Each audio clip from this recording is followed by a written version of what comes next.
Sabe aquela história de um processo de busca e apreensão que parece não ter fim, que se arrasta por anos na justiça? Pois é, esse cenário está mudando. Hoje, vamos mergulhar numa das maiores transformações do direito brasileiro dos últimos tempos. Um sistema novinho em folha que promete trocar a lentidão do fórum pela agilidade do cartório. É, sem dúvida, uma revolução na forma de recuperar bens. E para guiar a nossa conversa, essa análise é baseada no Caderno 10 do projeto ENAC Turbo. É um material de estudo fantástico, elaborado pelo professor doutor Marcelo Lessa, que vai direto ao ponto sobre os marcos legais mais recentes e como eles impactam o dia a dia do registro de títulos e documentos.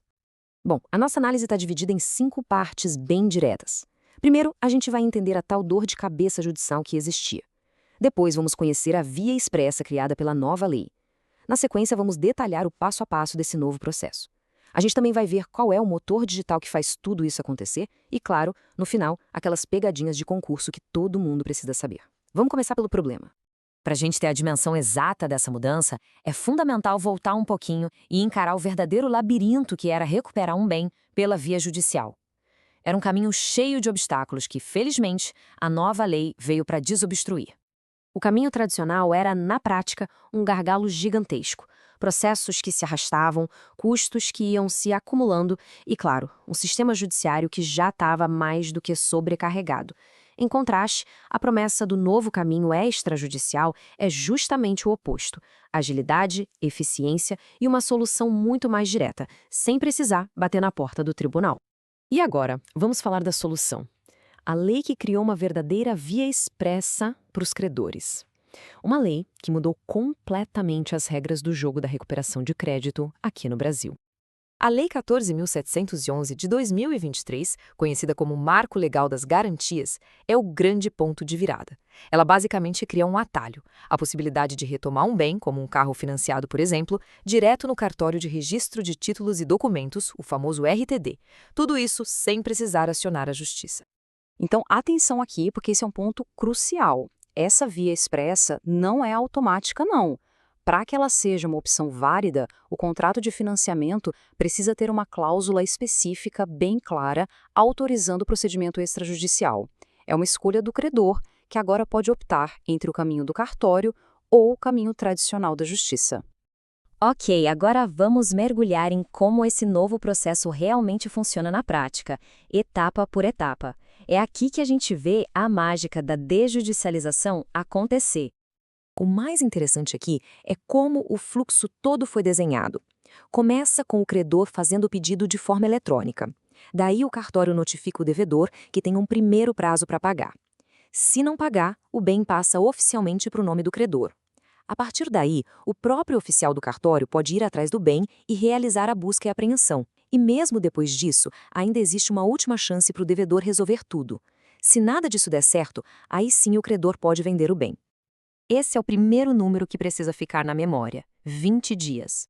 É o prazo que o devedor tem para pagar a dívida inteira depois que o cartório notifica. É a primeira grande oportunidade de encerrar a pendência. E este é o segundo prazo fundamental: 5 dias. Detalhe, isso acontece depois que o bem já foi apreendido. O devedor ainda tem essa pequena janela para pagar tudo, incluindo os custos do procedimento, e pegar o bem de volta. É a chance final mesmo. Essa tabela resume muito bem as diferenças. O agente principal muda, sai o juiz, entra o oficial de RTD. O requisito que não pode faltar no novo caminho é a tal da cláusula expressa no contrato. A defesa do devedor no cartório é mais restrita, focada em erros formais, diferente da defesa ampla na justiça. E um detalhe que é pura cara de prova: os caminhos se excluem. Se o credor escolheu a via judicial, ele não pode, no meio do caminho, mudar para extrajudicial. A escolha é definitiva. Vamos agora para a parte tecnológica, porque toda essa velocidade e eficiência não seriam possíveis sem ela. Por trás de tudo, tem um grande sistema digital que faz a engrenagem girar. Esse sistema é o SERP, criado pela Lei 14.382. Pensa nele como a espinha dorsal digital de tudo isso, a grande rede que conecta todos os cartórios de registro do país. E dentro dele, a Central RTDPJ Brasil é o portal específico para os registros de títulos e documentos.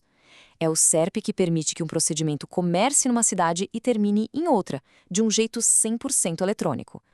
Esse sistema muda tudo na troca de informações. Em vez de mandar um PDF pesado de um contrato, o credor pode enviar só os dados essenciais, de forma estruturada.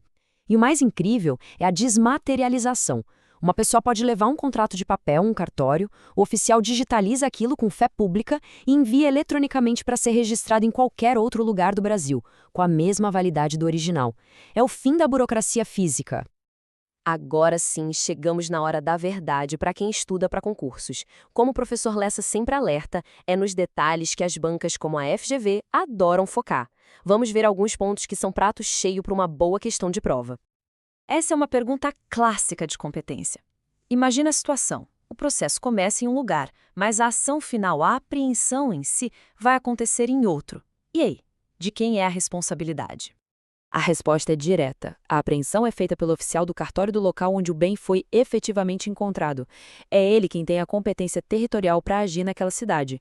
E os custos dessa diligência específica vão para ele, e não para o cartório que só deu início ao processo. E aqui está outra armadilha clássica.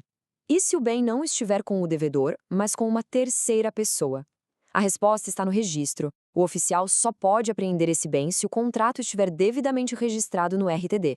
É esse registro que dá publicidade, que torna o ato válido contra todo mundo, a famosa eficácia erga omnes. Sem isso, o poder do credor na via extrajudicial acaba e ele vai ter que ir para a justiça. E assim a gente termina com uma reflexão. Essa recuperação extrajudicial é um salto de eficiência ou um novo risco jurídico?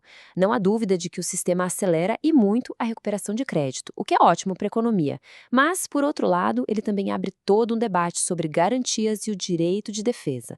Encontrar o equilíbrio perfeito entre agilidade e justiça vai ser o grande desafio daqui para frente. Podcast produzido a partir do conteúdo do projeto ENAC Turbo, sob autoria e orientação do professor Dr. Marcelo Lessa.